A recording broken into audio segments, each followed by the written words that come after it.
All right, welcome. This is the first in a six-part series to help you on your journey with the Small Business Data Analysis Roadmap. My name is Rob Fernango. I'm the founder and owner of F1 Analytics, and I help energetic business people organize and streamline their critical processes to save time and achieve more success without having to become an expert analyst or coder. That's why I developed the Small Business Data Analysis Roadmap to help you turn your business into a high-performance money machine in 6 simple steps. Using a few simple tools, you'll learn to dissect your business process, identify the inefficiencies that are robbing you of your most precious commodity, your time, and develop a system to tracking performance and making improvements that you can measure. The end result will be a more efficient and smoother operating business that restores your time to spend with family and friends, or just come up with your next plan for world domination. If you haven't read my report, 6 Simple Steps to Turn Your Business into a High-Performance Money Machine, then be sure to get over to our website to download the report. I'll put the link in the description section below. By signing up, you'll get my 36-page Small Business Data Analysis Roadmap absolutely free. You'll also get the tools shown in this video series for free so you can use them with the report and start making changes that impact your work life immediately. Now let's go ahead and get into it. Remember that our goal here in the first step of the Small Business Data Analysis Roadmap is to develop a set of process maps and make sure that your processes are well documented and that they can pass the other owner test. In the first step of the roadmap, you need to create these process maps so that you know how everything is working and that you can begin making these epic time-saving improvements. You'll need to identify the objectives for each process, the steps involved, and any key outputs. And if you like to dot all the I's and cross all the T's like I do, then you should probably list out who's responsible for each step and any inputs required for the process. Finally, you're going to create a process diagram so you can visualize the entire process. So to determine if you've done a good job with the documentation, you need to put yourself in the perspective of someone who just purchased your business from you. Would your documentation provide them with an accurate description of how everything works?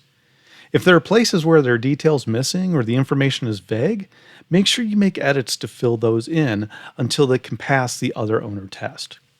Additionally, I want to stress that this exercise is about how your business processes actually run right now, not how you'd like them to run. If there's an issue with the current setup, you'll have the opportunity to make changes down the road.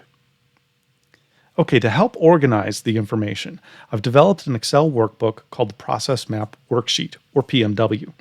This workbook will allow you to map up to 20 different business processes easily. There's a paper version of the workbook that you will receive with the download, but we're going to focus on the Excel workbook version in this video. There are 3 worksheets in the workbook: instructions, PMW template, and terms and conditions. We're going to ignore the terms and conditions for right now. That's all the legalese that the business people said I had to put into this, so that's just there because it needs to be there. We're going to focus on the instructions and the PMW template. Now, the instructions worksheet provides written instructions on how to set up the workbook for your business processes. You're going to begin by listing each business process in the process list table in the instructions worksheet. The process names should be 31 characters or less for the links in the workbook to work. You'll notice here where it says PMW template and it says go to worksheet. If I click on that worksheet, it takes me over to the PMW template.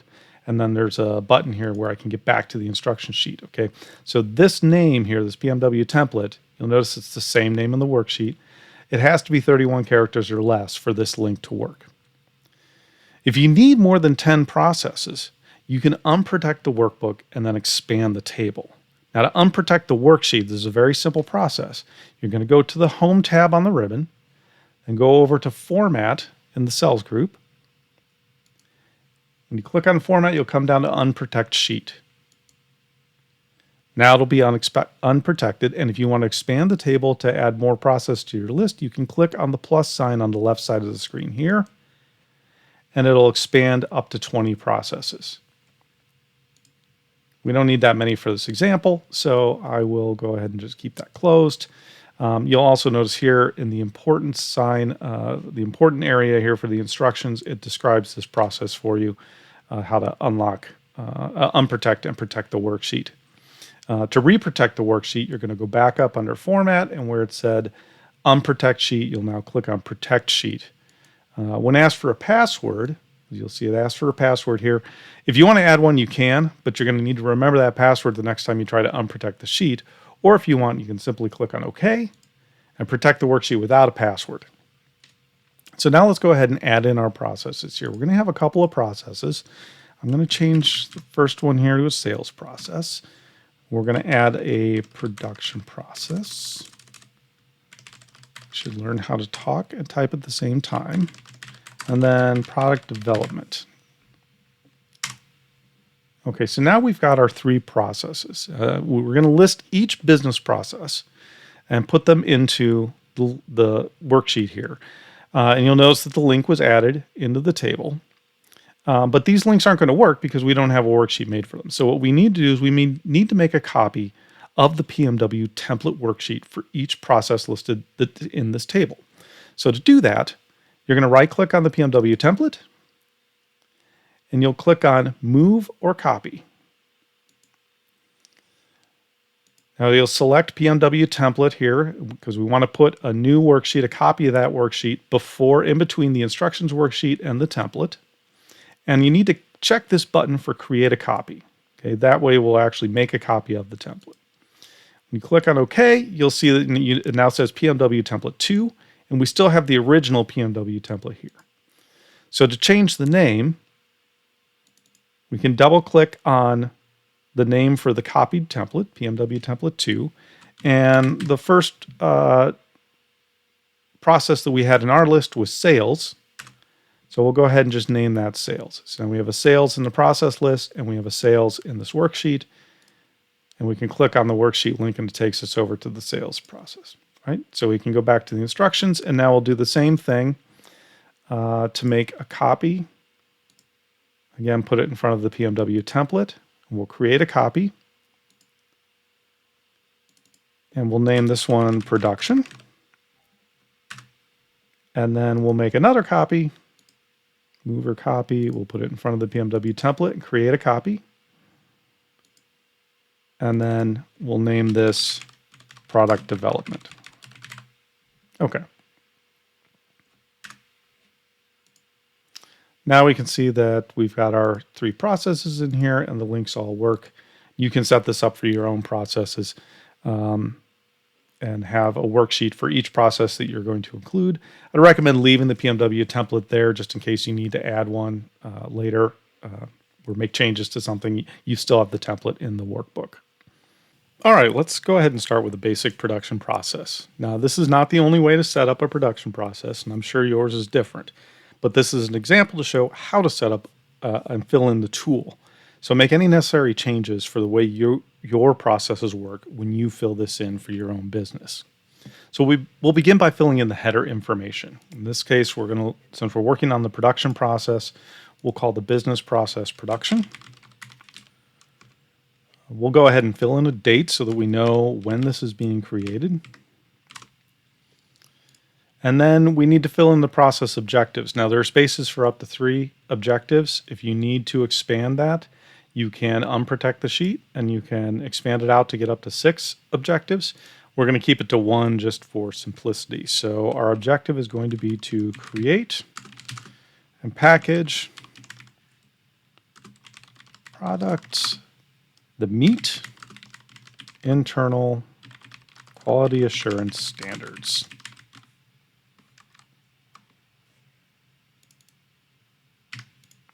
Okay, so now that we've filled in the objectives, we can go to the next step, which is to fill in the information about the steps in this process, the outputs, and then if you're dotting the I's and crossing the T's, who the responsible parties are and what the inputs are.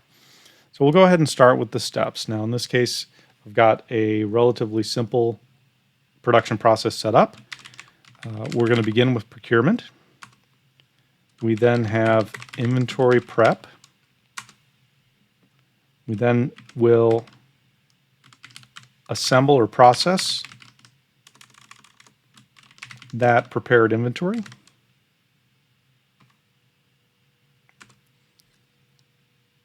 Then we're going to have quality assurance. And we'll have a packaging step at the very end. I will go ahead and fill in our outputs here, which will be, in this case, when we get to inventory prep, we will have prepared inventory.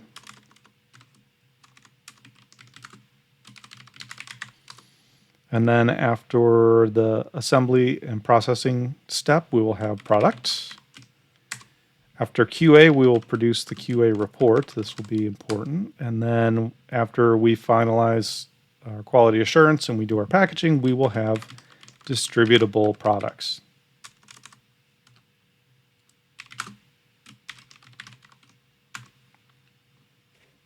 Okay, great. So now when we go to the next step and we look at who are the responsible parties to complete this work. So for procurement, we're going to want our production manager to do that.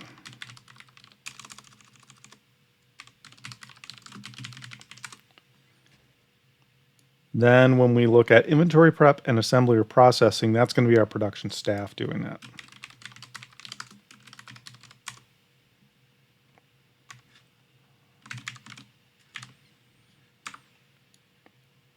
In the fourth step for quality assurance, we want the QA manager to do that work. And then finally, for packaging in our last step, we want that to be our production staff as well.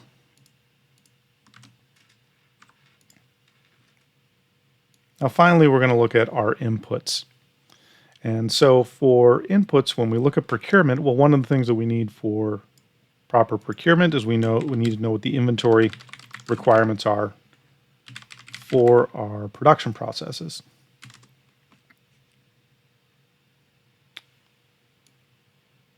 When we get to inventory prep, we're going to need raw inventory to go into this. And then obviously we need labor and equipment and all that for the assembly and processing phase. You can include that in the list if you want. It will tend to just clutter up the diagram, so I tend to leave those obvious types of things off, like labor and equipment. But in this case, we'll go ahead and leave it off. But if you want to include it, by all means, go ahead and include it. So we'll move down to quality assurance, and one of the things that we'll need for quality assurance is going to be a QA standards document. This will be the document where we outline what our standards are going to be for internal quality. Okay, so now we've got our inputs, our responsible parties, our outputs, and the steps that we need. We can go on to filling out our process diagram. I want you to notice here that there's a dedicated space below these tables for creating the process diagram. You'll notice in the title bar, it already says production here. That's because the Excel workbook is pulling that information from the business process up here at the top. So whatever gets typed into this cell under business process, in this case production, that gets added in here as part of the title. So it's already set up for you. The next thing that you need to know is that the print area in Excel is already set up to show and default to this process diagram. So if you click on File, Print, it will show the process diagram, and you can just click print and print it off, and everything will be great. So it's there when you're ready and you've finished your diagram. You can quickly print off a copy of it from any of these worksheets with no problem whatsoever. Okay, now to the right of the process diagram area, there's a list of commonly used symbols and connectors for process maps, along with descriptions of what those symbols mean. So this is here so you can easily copy and paste the components you need into your diagram without needing to go find them in Excel because they're a little bit hidden in the software. So we'll just be able to work with what's here. You'll be able to copy and paste them, and it will be very easy to use. So let's go ahead and start putting this process together. We'll start by looking at the steps in the process. We come up here and we see we've got our 5 steps, and we start off with procurement. And as I mentioned, there's sort of this question about what are our inventory requirements? Do we have enough inventory? And so that's kind of like the first question. The first step is really, do we have enough product? Do we have sufficient inventory to produce our product? If we do, that's fine. But if we don't, then we're going to have to go through the procurement process. So what we'll do here is we're going to start by using a terminator, which I already have one in the diagram. We'll call it start. And we're going to add a decision diamond in here. So I'm going to go over here to the right. We'll select the decision diamond, and then I'll copy it by hitting Control C. and come back over to the main process diagram and hit Control V to paste it in. We'll go ahead and call this an abbreviated name, which will be INVSUFF with a question mark. And this represents our question, which is, do we have sufficient inventory? Okay, so there's also a critical input that we have for answering this question, which is the inventory requirement. So we need to know, based on our data here, we'll call this a data element that goes in. And I'm calling this a data element because the inventory requirement is going to depend on what we're creating, what product we're creating, and how much of that product we want to create. So it's not a fixed item. It's something that's going to vary depending on what and how much we're creating. So we're going to call this the inventory requirement data element. We'll go ahead and put this in here. This is an input into this decision. Okay, so now we've got these put in place. We need to connect them together. And to do that, I'm going to use these straight arrow connectors. So I'll select one and I'll copy it with Control C.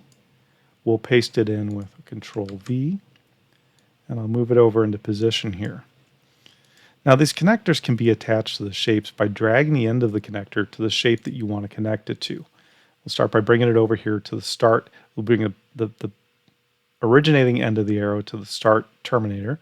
And you'll see these 4 gray dots that show up. You can drop the end of the arrow on that and it will attach to that dot. You can then do the same thing with the end of the arrow, put it on the corner of the decision shape. And now when you move these shapes around, you'll see they stay connected. So this is really helpful when you're trying to make your diagram a little more organized and clean it up and make sure everything looks nice and neat. We can also, instead of having to copy and paste connectors or shapes every time, we can duplicate them. So you can select a connector in this case, because we need another connector, and hit Control D, and it will create a duplicate. And then we can just do the same thing up here. We can connect it to the inventory requirement and connect it to the decision diamond. And now we have this all in place and everything looks good. Okay, now if we don't have enough inventory on hand, we need to go through the procurement process. So before we can begin preparing the inventory, you need to add that process in, or that step of the process. And so we'll do that over here with this process step, this square. We'll take a copy of that, Control C and Control V, and we'll call this procurement.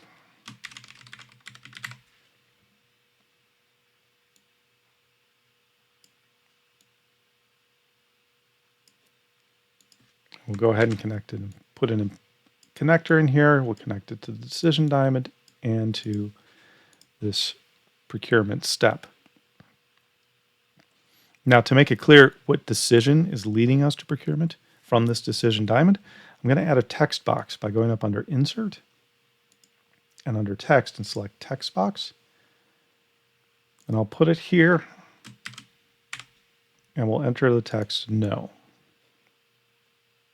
So this shows that if we don't have sufficient inventory according to the requirements, we'll need to go through the procurement process before continuing with production. So now what if we do have sufficient inventory? What's going to happen then? In the steps that we have up here, we then go to inventory prep. So we'll head straight into that step of the process. I'll go ahead and make a duplicate with a Control D of the procurement process. And we'll make a process step here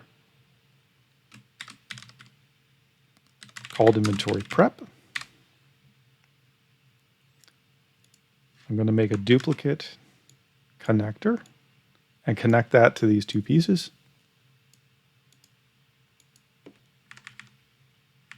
And then I'll make a copy of a duplicate of the text box. And I'm going to move this over here and I'm going to double click on the text and change this to say yes. So if we start the process and we have sufficient inventory on hand, we'll move straight to inventory prep and we'll skip procurement.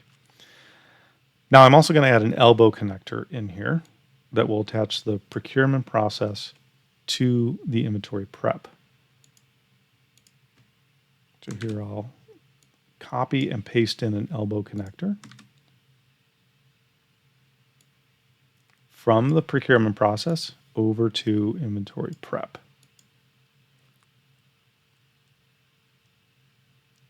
Okay, so if we didn't have enough inventory to begin with, we go through the procurement step and then we enter the inventory prep step. So now we've got this process all set up through inventory prep. Now the next step in the process is assembly and processing. So we'll go ahead and just make a duplicate step and we'll name it assembly processing.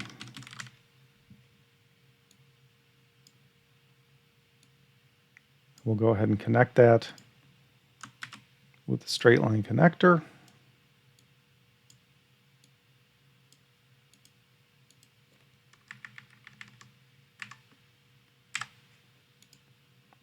And we'll have that ready to go. After the assembly processing step, we've created our product, and the next thing we're going to do is we're going to go into quality assurance, so the QA step of the process. So we'll go ahead and create another process step. We'll call this quality assurance.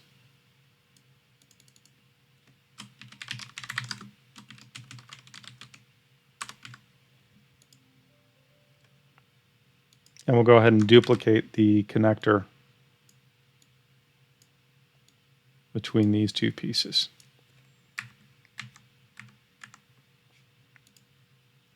Okay, now as one of the inputs in the quality assurance step, remember that we had this QA standard document.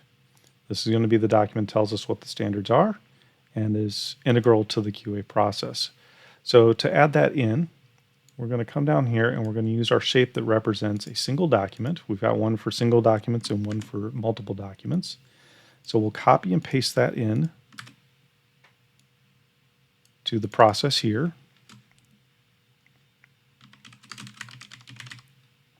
And we'll call that QA standards. And then I'll duplicate a connector to put it in and connect these two pieces. Okay, so we've got these two set up. And we've got our input QA standards for that quality assurance step of the process. Now as an outcome, we're also going to have the QA report. So we need to add in another document, which will be called the QA report. I'll make a duplicate of the standard document. We'll call this the QA report. And we'll make a duplicate connector to get these two pieces connected as well.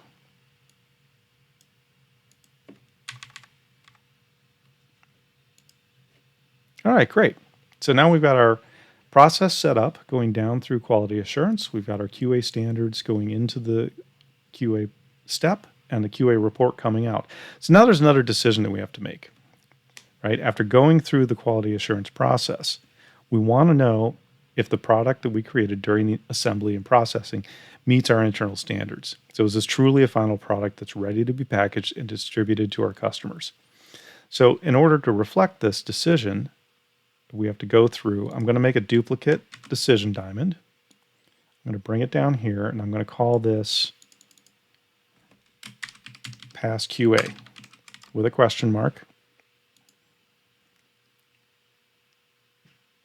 Again, to reflect that this is a decision. So now what I'm going to do is I'm going to connect the QA report with an elbow connector to the pass QA decision.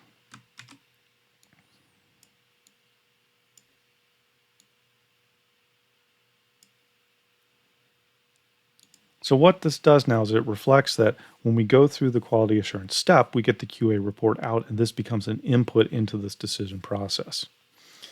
So what happens if our product passes quality assurance? Well, if we pass quality assurance and our products are fine, they meet our standards, then we're going to go into packaging and we're going to create distributable products. So we'll go ahead and create another process step. I'll duplicate with a Control D the quality assurance step. Put this down here and we'll call this packaging. And we'll go ahead and make a duplicate of a straight line connector.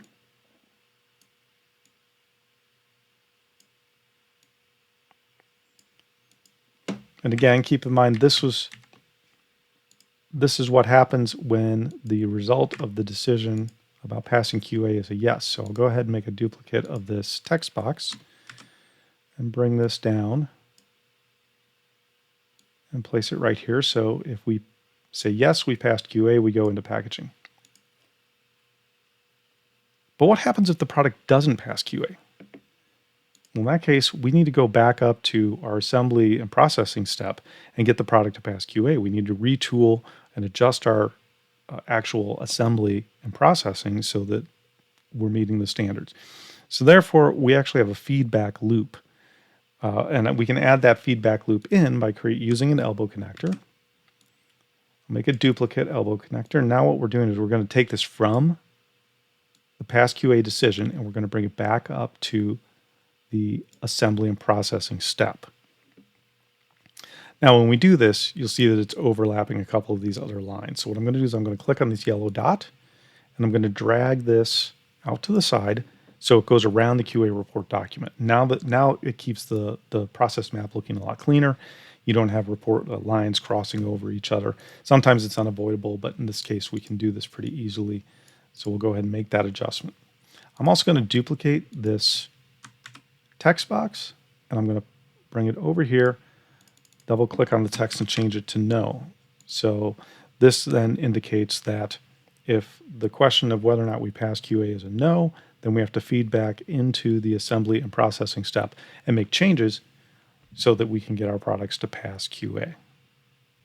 So we could either go back to assembly and processing or we go on to packaging. And since packaging is really the end of our process, you see there's no more process steps in our list. Our outputs from packaging are distributable products. So that's really it. That's everything that we have.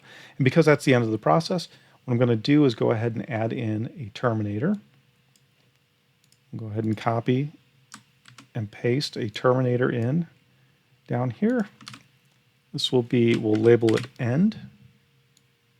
And I'll go ahead and put a straight line connector in to show that once we get done with packaging, we have completed that cycle of the production process and everything should be good to go.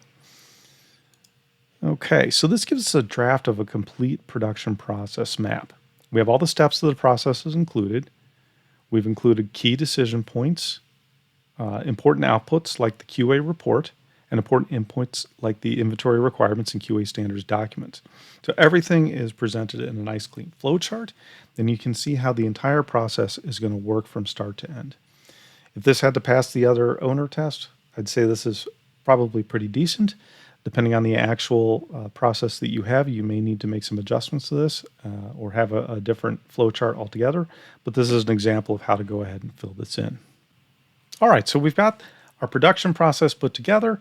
And what I'd like to do is I'd like to show another example, but instead of going through it entirely and creating it entirely from scratch, I want to go ahead and just show you one that has been produced already. This is based on our sales business process, where I set up a business process with objectives of generating and qualifying prospects, contacting and nurturing qualified prospects,